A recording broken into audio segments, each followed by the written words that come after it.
Mây mơn buồn buồn Cầm khăn nên này Rò bò trên sấy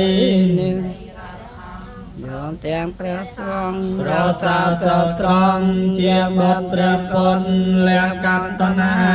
ប្រសើរបំផុតខ្ញុំសូមលំអន់ដោយដេកជាខ្ញុំលើកហាត់បង្គំព្រះត្រៃរតនាសូមកំចាត់បងសត្រូវនានាទុំសោករោគា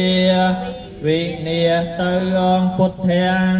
សារណាំគេឆាមិធម្មមាំគេឆាមិសង្ឃាំសារណាំគេឆាមិខ្ញុំព្រះករុណាសូមដល់នៅព្រះសង្ឃជាទីពឹងទីរលឹងទុតិយំបេពុនធាំសារណាំគេឆាមិទុតិយំបេធម្មមាំមិទុតិយំបេសង្ឃាំសារណាំគេឆាមិខ្ញុំព្រះករុណាសូមដល់នៅព្រះពុទ្ធព្រះធម៌ព្រះសង្ឃទីរលឹងជាគម្រមពីរដងផងតតិយំបេពុនធាំសារណាំគេឆាមិតតិយំបេធម្មមាំសារណាំគេឆាមិតតិយំសារណាំគេឆាមិខ្ញុំព្រះករុណាសូមដល់នៅព្រះពុទ្ធព្រះធម៌ព្រះសង្ឃជាទីរលឹងជាគម្រប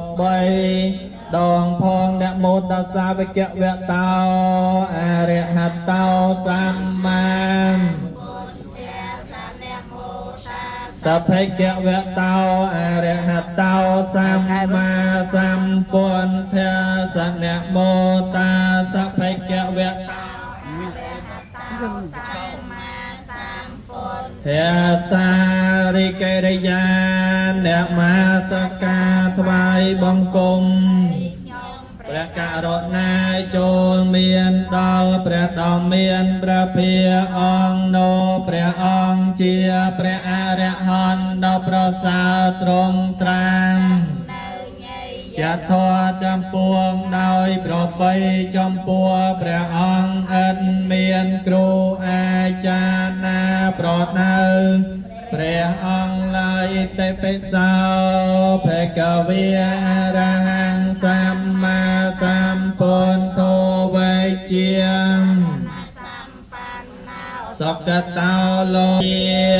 មីអ៊ីតាមព្រះពុទ្ធេរតនាបណៃតាំងកែវគឺព្រះពុទ្ធនេះឯងជាកែវដ៏ឧត្តមសូមអនុមោទនា